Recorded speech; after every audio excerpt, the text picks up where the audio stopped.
যে মুহাম্মদ সাল্লাল্লাহু আলাইহি সাল্লামের জীবনে অংশগ্রহণ করা ২৭টি যুদ্ধে সর্বসাকুল্যে মুসলিম এবং মুসলিমদের শত্রুপক্ষ উভয় পক্ষের নিহত মানুষের সংখ্যা ছিল মাত্র ৪০০।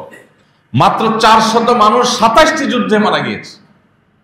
আর যারা সমালোচনা করে তারা যাদের উত্তরসূরি, সেই উত্তরসূরিরা শুধু প্রথম বিশ্বযুদ্ধে প্রায় ১০ মিলিয়ন মানুষকে হত্যা করেছে।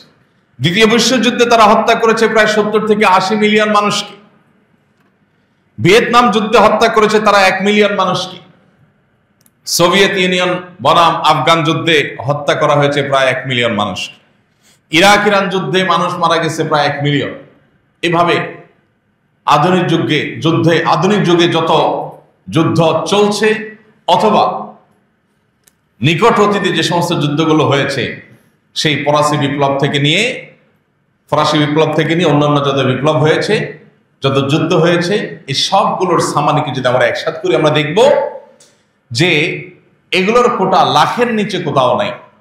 লাখের ঘরে, মিলিয়নের ঘরে এবং লক্ষ লক্ষ মিলিয়ন মিলিয়ন মানুষকে হত্যা করে তারপরে তাদের সেই স্বার্থকে তারা সিদ্ধি আজকাল করে থাকে। অথচ মহানবী হযরত মুহাম্মদ সাল্লাল্লাহু আলাইহি ওয়াসাল্লাম তার সমস্ত যুদ্ধে, সকল যুদ্ধে মিলে সর্বসাকুল্যে উভয় পক্ষের মৃত মানুষের সংখ্যা ছিল মাত্র ৪০০।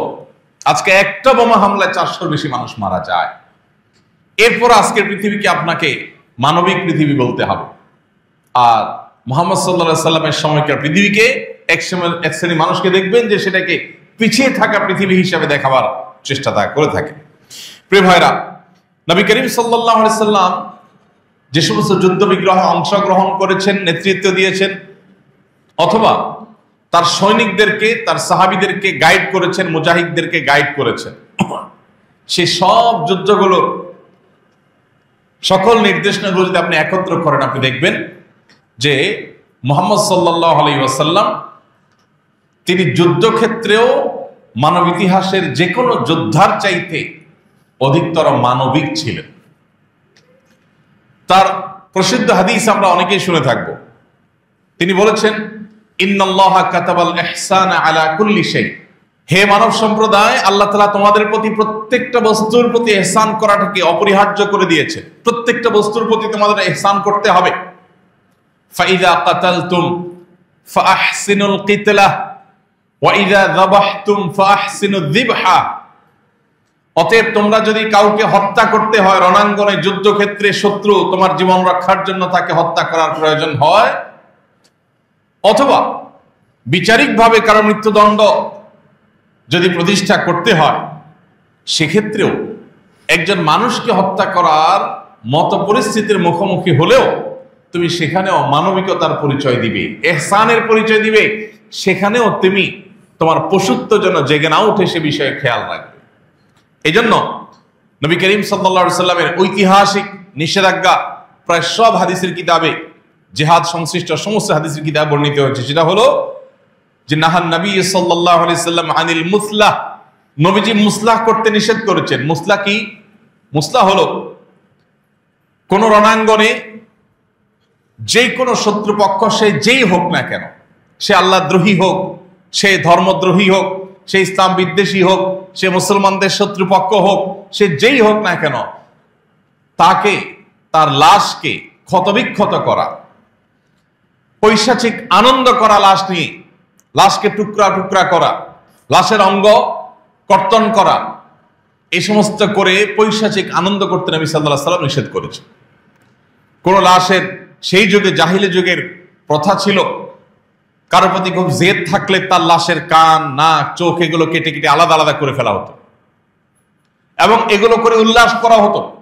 নবী সাল্লাল্লাহু আলাইহি সাল্লাম পরিষ্কার ভাবে বলেছেন, যুদ্ধ তোমাকে করতে হয়েছে তোমার আত্মরক্ষার প্রয়োজনে, জুলুমকে দমন করবার প্রয়োজনে, কিন্তু এর মানে এই না তুমি মানুষ হত্যা করে আনন্দিত হবে। এটা আনন্দিত হওয়ার জিনিস নয়। এই যে নবী সাল্লাল্লাহু আলাইহি সাল্লাম পরিষ্কার ভাবে নিষেধ করেছেন, কোনো মুসলা করা চলবে না। এতগুলো যুদ্ধ পরিচালনা তিনি করেছেন, একটি যুদ্ধে কেউ দেখাতে পারবেন না যে কোনো একজন শত্রুপক্ষ, আবু জাহালের মতো মানুষ, আবু লাহাবের মতো মানুষ, আরো বড় বড় কাফেরদের বড় বড় নেতা যারা মুসলিমদের প্রতি অনেক অমানবিক আচরণ করেছে। মক্কা হিজরতের আগে মুসলমানদের প্রতি হেন কোনো আচরণ নেই যেটা তারা করে নাই, হেন কোনো নির্মমতা নেই যেটা তারা করে নাই। কিন্তু এই মানুষগুলো যখন মারা গেল, তখন তাদের লাশের সাথে কোনো প্রকার অপমানকর, অবমাননাকর, অমানবিক বা পৈশাচিক আনন্দ প্রকাশ হতে পারে সেরকম একটি আচরণ করতে কোনো সাহাবী নবী সাল্লাল্লাহু আলাইহি ওয়াসাল্লাম দেননি।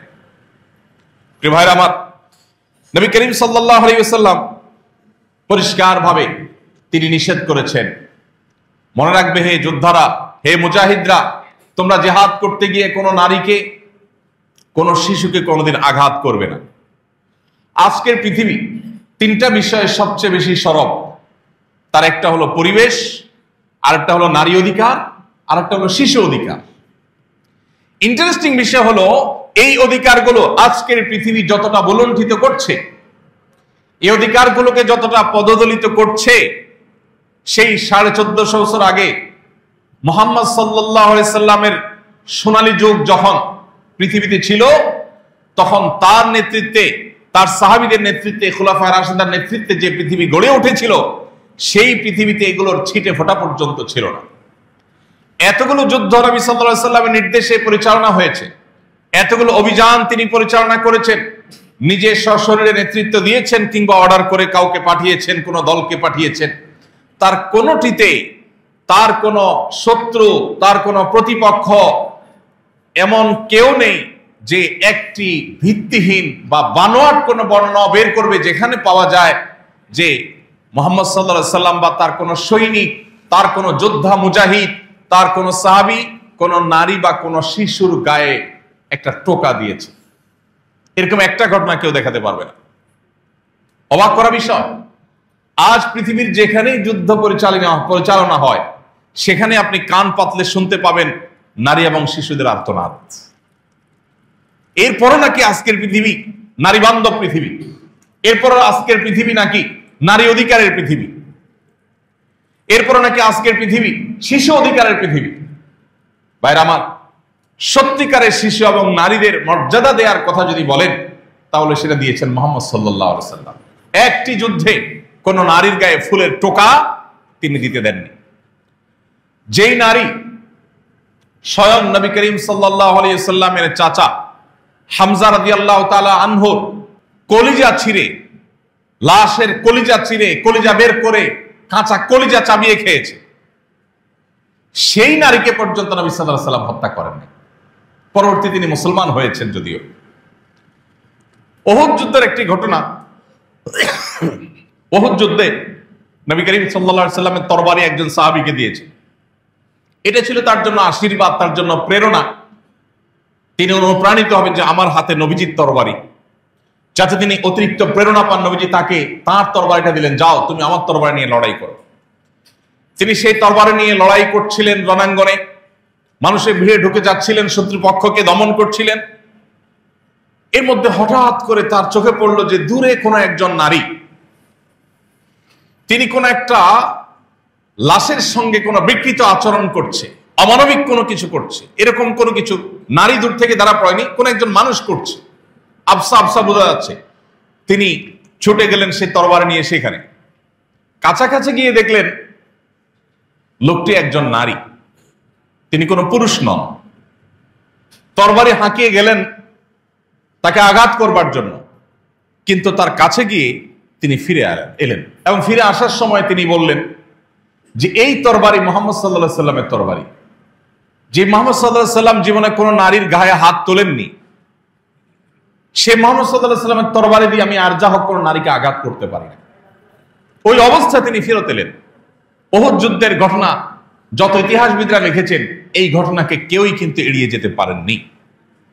প্রিয় ভাইরা আমার, মহানবী হযরত মুহাম্মদ সাল্লাল্লাহু আলাইহি ওয়াসাল্লাম, তার যে পৃথিবী, তার যে যুদ্ধ বিগ্রহ, তার যে সমর জীবন, তার সে সমর জীবনকে আজকের যুদ্ধ বিগ্রহের সাথে আমরা যদি তুলনা করি, দিনের আলোর মতো পরিষ্কার হয়ে যাবে আজকের পৃথিবীর মানুষেরা সেই ইতিহাসের সাথে নিজেদেরকে তুলনা করলে কোন অবস্থাতেই আমরা নিজেদেরকে তথাকথিত মানবিক বিশ্বের বাসিন্দা হিসাবে অন্তত গর্ব করার কোনো সুযোগ নেই। নবী করিম সাল্লাল্লাহু আলাইহি সাল্লাম পরিষ্কারভাবে নির্দেশনা দিয়েছেন, কোন দালান কোঠা বাড়িতে কোন ফসলি জমিনে কোন ফল ফসলে আঘাত হানা যাবে না, কারণ এগুলোর কোনো দোষ নেই, এগুলো মানুষের রিজিক। অতএব শত্রু পক্ষেরও ক্ষেত খামারে হামলা করা, তাদের ফসল ধ্বংস করা এবং এই জাতীয় বিষয়গুলো ধ্বংস করা নবী সাল্লাল্লাহু আলাইহি ওয়াসাল্লাম পরিষ্কারভাবে নিষেধ করেছেন। আর আজকে কি হচ্ছে? কার্পেট বোমা দিয়ে টার্গেটেড এলাকাকে মাটির সাথে মিশিয়ে দেওয়া হচ্ছে। তার নিচে কি ফসল পড়লো, না বিল্ডিং পড়লো, না হাসপাতাল পড়লো, না মানুষ পড়লো, না সামরিক বেসামরিক মানুষ পড়লো, এসব দেখা দেখি নেই। একেবারে কার্পেটের মতো বিছাই দেওয়া হচ্ছে বোমা দিয়ে। এরপর আপনাকে বলতে হবে আজকের বিশ্ব মানবিক বিশ্ব। মিলিয়ন মিলিয়ন মানুষ চোখের পলকে যে বিশ্বে হত্যা করা হয়, সেই বিশ্বকেই বলতে হবে আপনাকে মানবাধিকারের ব্যাপারে সচেতনতার বিশ্ব। প্রিয় ভাইরা আমার, মহানবী হযরত মুহাম্মদ সাল্লাল্লাহু আলাইহি সাল্লাম তার সময়কার যে সমস্ত যুদ্ধ তিনি পরিচালনা করেছেন, তার সমর জীবনের দিকে তাকালে আমরা দেখতে পাই তিনি পরিষ্কারভাবে সাহাবীদেরকে নিষেধ করেছেন। কোন একটা যুদ্ধে যোদ্ধাদেরকে তিনি যে দিক নির্দেশনা দিচ্ছিলেন যুদ্ধ পূর্ববর্তী দিক নির্দেশনার মধ্যে তিনি বলেছিলেন, মনে রাখবে কোন ধর্মযাজক, কোন উপাসক উপাসনালয়ে উপাসনারত আছে তাদের উপরে আঘাত করা যাবে না, কারণ তারা তো যুদ্ধে লিপ্ত নয়, তারা ভিন্ন ধর্মের বিশ্বাসী হতে পারে, তার সাথে আমার ধর্মে হাজারটা অমত থাকতে পারে, আমার দৃষ্টিতে সে ভুল পথে আছে সেটি আমি বিশ্বাস করতে পারি, তাই বলে সে তো আমার সঙ্গে যুদ্ধরত নয়। বিধায় উপাসনালয়ে উপাসনারত ধর্মযাজককে আঘাত করতে নবী সাল্লাল্লাহু আলাইহি ওয়াসাল্লাম পরিষ্কারভাবে নিষেধ করেছেন। কিন্তু আজকে আপনি দেখবেন fresh discounts on your essentials every day. গোটা বিশ্বে যত যুদ্ধ সাম্প্রতিক সময়ে পরিচালনা করা হচ্ছে, সেগুলোতে প্রধান টার্গেটই হলো ধর্মীয় প্রতিষ্ঠান এবং ধর্মীয় ব্যক্তিত্ব। আজকে যারা সংখ্যালঘু বলে চিৎকার চেঁচামেচি করছে, তারাই দেখবেন সবচেয়ে বেশি সংখ্যালঘু মানুষদের উপরে আক্রমণ চালাচ্ছে এবং তাদেরকে ধ্বংস করার জন্য হাজারটা ছুতো তারা খুঁজে বের করছে। মুহাম্মদ সাল্লাল্লাহু আলাইহি সাল্লামের যুদ্ধের নীতি ছিল, তিনি আকস্মিক হঠাৎ ঘুমন্ত কোন জনপদের মানুষের উপরে হামলা করাকে অনুমতি দিতেন না। তিনি বলতেন কোন শত্রুপক্ষ তাদের উপরে হামলা করবার আগে প্রত্যেকটা জিহাদের ক্ষেত্রে তার কমন নীতিমালা ছিল এবং নির্দেশনা ছিল, ইরশাদ ছিল, এমনকি সম্মুখ সমরে মুখোমুখি যুদ্ধে যখন উপস্থিত, তরবারি নিয়ে দুই পক্ষ একই মাঠে ময়দানে রণাঙ্গনে উপস্থিত, মাত্র কয়েক হাত বা কয়েক গজের ডিফারেন্সে যখন মুখোমুখি লড়াই করবার জন্য, তখন নবী সাল্লাল্লাহু আলাইহি সাল্লাম বলতেন যে যুদ্ধ শুরু করবার আগে তাদেরকে দাওয়াত দাও, তাদেরকে শেষবারের মতো আহ্বান করো। তারা যদি আহ্বানে সাড়া দেয়, তারা যদি ভুল পথ পরিহার করে, তারা যদি জুলুম এবং আগ্রাসনের পথ ছেড়ে আসে, তাহলে যুদ্ধ করবে না। যদি তারা সর্বশেষবারের মতো তোমাদের আহ্বানকে প্রত্যাখ্যান করে, তারপর যুদ্ধে লিপ্ত হবে। সেক্ষেত্রে নবী সাল্লাল্লাহু আলাইহি সাল্লামের কৌশল ছিল, প্রত্যেকটা যুদ্ধ অ্যানালাইসিস করলে দেখা যায় যে তার কৌশল ছিল, তিনি প্রথমে আক্রমণ করাকে পছন্দ করতেন না। তিনি চাইতেন শত্রুপক্ষ আক্রমণ করলে তারপরে তার লোকজন আক্রমণ করবে, তার অনুসারে আক্রমণ করবে। একজন মানুষ কতটা মানবিক হলে, একজন মানুষ কতটা দায়িত্বশীল হলে, একজন মানুষ কতটা মাত্র যথাযথ এবং প্রকৃত অর্থেই মানবতাবাদী হলে, তার যুদ্ধের ক্ষেত্রে রণাঙ্গনের ক্ষেত্রেও এভাবে অক্ষরে অক্ষরে মানবিক দিকগুলোকে বিবেচনা করে মাথায় রেখে তারপরে সামনে পা ফেলা সম্ভব হয়। প্রিয় ভাইরা আমার, মুহাম্মদ সাল্লাল্লাহু আলাইহি সাল্লামের যে সমস্ত যুদ্ধগুলো ছিল, সেসব যুদ্ধগুলোতেই আমরা দেখি যে মানবিকতার সর্বোচ্চ পরাকাষ্ঠা তিনি প্রদর্শন করার চেষ্টা করেছেন। তিনি আগ্রাসন, সাম্রাজ্যবাদ বিস্তার এই সমস্ত উদ্দেশ্যে কখনো কোনো যুদ্ধ পরিচালনা করেননি। আমাদের আজ সবচেয়ে বড় দুর্ভাগ্য হলো, আমরা মুসলমানরা এত কিছুর পরও আমাদের মুখটা অনেকখানি ছোট, আমরা নিজেদের ইতিহাস জানি না। আমাদেরকে ইসলাম বিদ্বেষীরা, মুহাম্মদ সাল্লাল্লাহু আলাইহি সাল্লামের বিদ্বেষীরা, তারা মুহাম্মদ সাল্লাল্লাহু আলাইহি সাল্লামকে যুদ্ধবাজ নেতা হিসাবে নাউজুবিল্লাহ আমাদের সামনে উপস্থাপন করে। আমরাও জবাব দিতে দিতে কাহিল হয়ে যাই যে তিনি অনেকগুলো যুদ্ধ করেছেন এই কারণে সেই কারণে, কিন্তু তার যুদ্ধের মধ্যে যেই সমস্ত মানবিক দিকগুলোকে বিবেচনায় তিনি রাখতেন, সেগুলো আজকের পৃথিবীর মানুষের কাছে জাস্ট গল্পের মতো। আজকের পৃথিবীর মানুষের কাছে সেগুলো রূপকথার গল্পের মতো। ভাইরা আমার, আজ গোটা পৃথিবীর যেখানে তাকাবেন, চতুর্পাশে দেখবেন যেখানেই মার খাচ্ছে তার নিচে দেখবেন মুসলমান।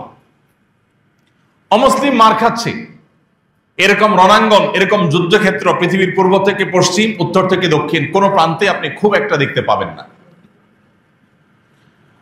বর্তমানে প্রচলিত হোক বা ইতিপূর্বে হোক, খুবই অল্প সংখ্যক ক্ষেত্রে, বিচ্ছিন্ন কিছু ক্ষেত্রে আপনি দেখতে পাবেন হয়তো, যেমন রাশিয়া ইউক্রেন যুদ্ধ হচ্ছে এখন। এরবারে বেশিরভাগ যুদ্ধক্ষেত্রে আপনি দেখবেন মূলত ভিকটিম, আক্রান্ত মানুষগুলো হলেন মুসলমানরা। এরপর বলা হবে মুসলমানরা নাকি সন্ত্রাসী, এরপরে বলা হবে মুসলমানরা নাকি অশান্তিকামী। প্রিয় ভাইরা আমার, পৃথিবীর ইতিহাসের সকল গণহত্যা, সকল বর্বরচিত হামলা, এই সবগুলোর সাথে অমুসলিমরা জড়িত। একটা বড় গণহত্যা পৃথিবীর ইতিহাসের দেখানো যাবে না যেটা মুসলিমদের নেতৃত্বে হয়েছে, যেটা মুসলিমরা পরিচালনা করেছে। মুসলিম শাসকদের মধ্যে নিশ্চয়ই অনেক লোক ছিলেন যারা অনেক অত্যাচার করেছেন, নিশ্চয়ই অনেক খারাপ মানুষ ছিলেন কম বেশি, কিন্তু গণহত্যা যেগুলো আছে, প্রত্যেকটা বড় বড় যুদ্ধে পৃথিবীতে হয়েছে, মিলিয়ন মিলিয়ন লক্ষ লক্ষ মানুষ যেখানে মারা গেছে, সেগুলো মুসলিমরা পরিচালনা করেছেন এবং অমুসলিমদের বিরুদ্ধে পরিচালনা করে প্রথম দ্বিতীয় বিশ্বযুদ্ধের মতো এরকম মিলিয়ন মিলিয়ন মানুষ হত্যা করেছে। এরকম ঘটনা সচরাচর দেখা যাবে না।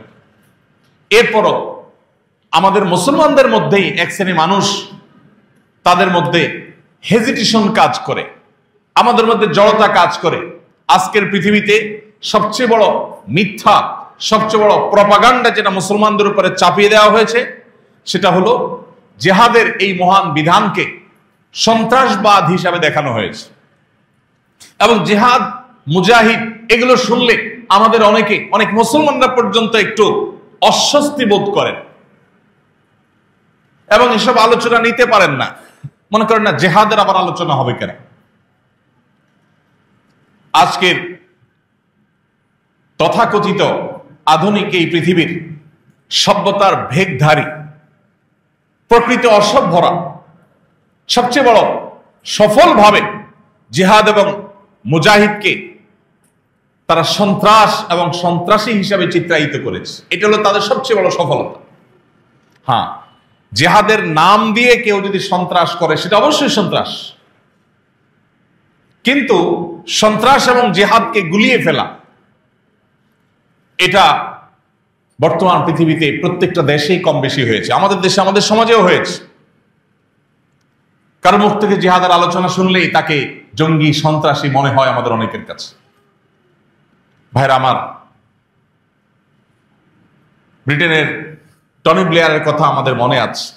তিনি পরিষ্কার করে বলেছিলেন, আমরা ধর্মযুদ্ধে লিপ্ত হয়েছে, এটি আমাদের ধর্মযুদ্ধ। ইরাকে কিংবা আফগানে তাদের যে অভিযান ছিল, সে অভিযানকে তারা পরিষ্কারভাবে তাদের ধর্মযুদ্ধ হিসেবে, ক্রুসেড হিসেবে তারা ঘোষণা করেছে। তারা যখন ধর্মযুদ্ধ করে তখন সেটা সন্ত্রাসবাদ হয় না, কিন্তু যখন মুসলমান তার ধর্মের জন্য যুদ্ধ করার কথা বলে তখন সেটা কি হয়? সন্ত্রাসবাদ হয়। এবং আমাদেরকেও এই ট্যাবলেটটা গিলাতে পেরেছে। কেন আজ মুসলিমরা অপমানিত? কেন আজ মুসলিমরা লাঞ্ছিত? এর অন্যতম প্রধান কারণ হলো যে আজ মুসলমানরা আমরা কোরআন থেকে দূরে সরে গেছি। আমরা কোরআনের ধারে কাছে নেই, আমরা কোরআন ভিত্তিক জীবন গড়ি নেই। কোরআন আমাদের প্রধান পথ প্রদর্শক না, কোরআন থেকে আমরা দূরে সরে গেছি। এটা আমাদের লাঞ্ছনার সবচেয়ে বড় কারণ। এর পাশাপাশি আমরা আজ লাঞ্ছিত, অপমানিত, এর অন্যতম বড় কারণ আল্লাহর মহান বিধান জিহাদ, এটার আলোচনা, এটার পর্যালোচনা, এটা কিভাবে কার্যকর হয়, এটা কার্যকর হওয়ার জন্য শর্ত কি, এটার প্রাথমিক আলোচনাগুলো পর্যন্ত আমাদের মাঝ থেকে বিদায় হয়ে গেছে। ঠিক একইভাবে আমাদের মধ্যে আজ অনেকের বীজ, এটা প্রচন্ড রকমের ডালপালা গজিয়ে গেছে, যার ফলে আজ এক প্রান্তের মানুষ যখন আক্রান্ত হয় আমরা তখন মনে করি আমরা তো ভালো আছি, আমরা তো আক্রান্ত নই। কোন এক অঞ্চলের কোন একটা দেশে মানুষ যখন আক্রান্ত হয়, তখন আমাদের কাছে মনে হয় যে আমরা তো নিরাপদ আছি, আমরা তো ভালো আছি। তো এই জন্য এই পরিস্থিতিতে আমাদের একে অন্যকে অনুভব করা, একে অন্যকে ফিল করা, একে অন্যের কষ্টগুলোকে ধারণ করা এবং উপলব্ধি করা, এটার কোনো বিকল্প পথ খোলা নেই। আল্লাহ রাব্বুল আলামিন আজকের এই পৃথিবীকে শান্ত, সুন্দর এবং বসবাসযোগ্য করে দিন। সকল নিরীহ মানুষ, সকল নিরপরাধ মানুষ, সকলের জীবন যাত্রাকে আল্লাহ রাব্বুল আলামিন নিরাপদ করে দিন।